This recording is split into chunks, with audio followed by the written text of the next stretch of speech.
Hi AP Stat students. We're going to talk a little bit today about linear transformations and that homework assignment. But before I get to that, I want to do just a quick review of some of the stuff we've been talking about. There's measures of center and there's measures of spread. We've done lots of statistics with that. The mean and the median are measures of center. Measures of spread, how far is the data spread out? We have range, the interquartile range, the standard deviation, and the variance, which remember the variance is just the standard deviation squared. The mean and standard deviation are good. They go together. When we have symmetric data, we like to use those two measures of center and spread. The median and the IQR are good if I have skewed data. I use those two instead as my descriptors of center and spread. If I have outliers or extreme values, that mean, standard deviation, and the range are really affected adversely if you have an outlier. The median and the IQR are resistant to outliers. They're not going to change much even if I have an extreme value. So those are just some thoughts about reviewing before we get to the stuff we're going to talk about today. So today we're going to talk about linear transformations. How do stats change when we transform the data? And I've done a bunch of work on the calculator already so that you can just follow along with that. So if you're wondering where I got all these numbers, I'll show that quick. So here's my example. I have just 10 quiz scores that I put into my list one. You can see that here. Here's my list one, my 10 quiz scores there from 10 to 20. And I found all the different stats. If you go to stat, calc, one variable stats, and it's in list one, that's where I got all these values. The mean is 14.8, the standard deviation 3.9. The variance isn't given, but I just take 3.9 and square it. If I scroll down here, it gives me my minimum, my Q1, my median, Q3, and max. To get the IQR, I take Q3 minus Q1, get 7, and then the range is 20, max minus min. So those are my stats for my quiz scores. Well, let's say I decided that I wanted to give everybody 5 more points on their quiz. How would that change all of these 10 statistics? So basically what I did was I added 5 to each one of those numbers and I put it into list 2.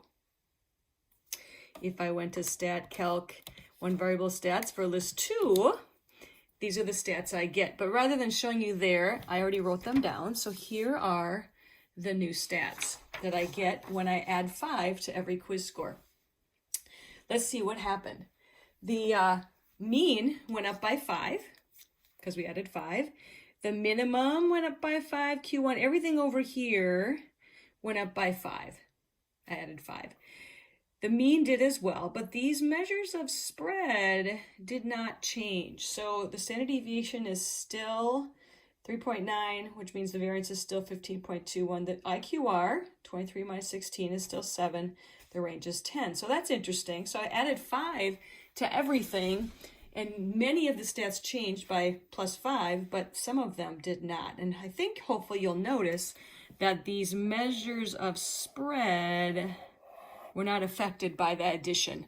Would also be true if I was doing subtraction. Same thing. They would not change. They are going to stay the same.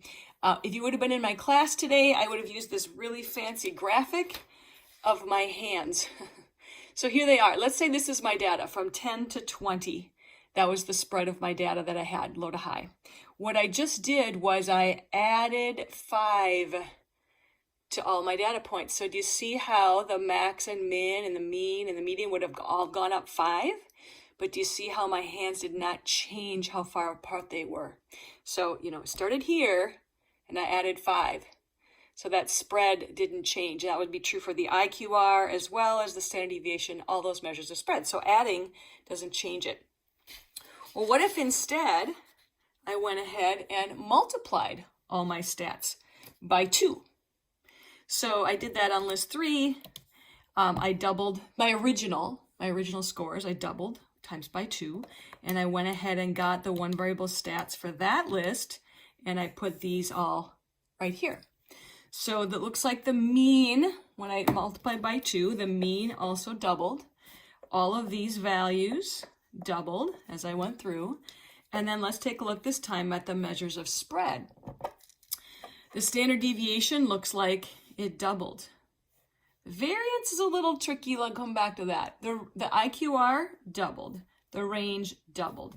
So every single statistic here doubled. It went by 2, multiplied by 2, except the variance. And the reason is when I multiply by 2, I have to actually multiply the variance by 2 squared, because that's what the variance is in relation to the standard deviation. So if I would have multiplied by 3, I would have had to multiply by 3 squared, the original variance. So this 15.21 times 4 is where I get that number. Okay, so when you multiply, all of those statistics get changed. And the variance is that one quirky one where you have to go by that number squared. So what kind of a problem would I use this in? I have a quick 2 examples here that you might actually see something like this. And I don't have all 10 statistics this time. If I had something like this, where I had a list of numbers, this is the weekly earnings of 8 employees. I could put into list 1 and find these statistics. Okay, and then I decided, oh, I'm going to give everybody a $25 holiday bonus. How does that change these statistics if we're going through on that?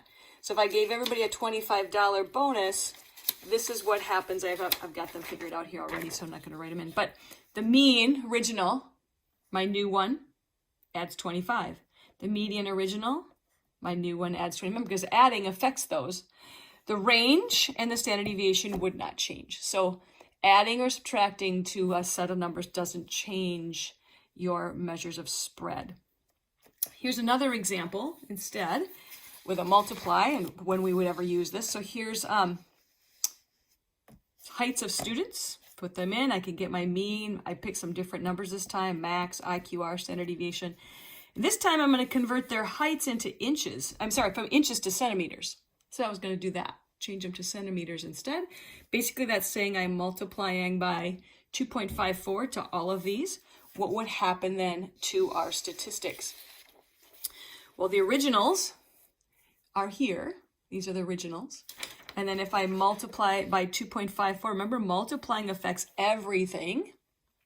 So 2.54 times each one of these is how I got those values. And then just so you can kind of see what if I do a little combo, sometimes we have questions like if you're changing from Celsius to Fahrenheit or vice versa. So let's say I wanted to transform my data by multiplying by 3, and then I'm going to add 7 to my data.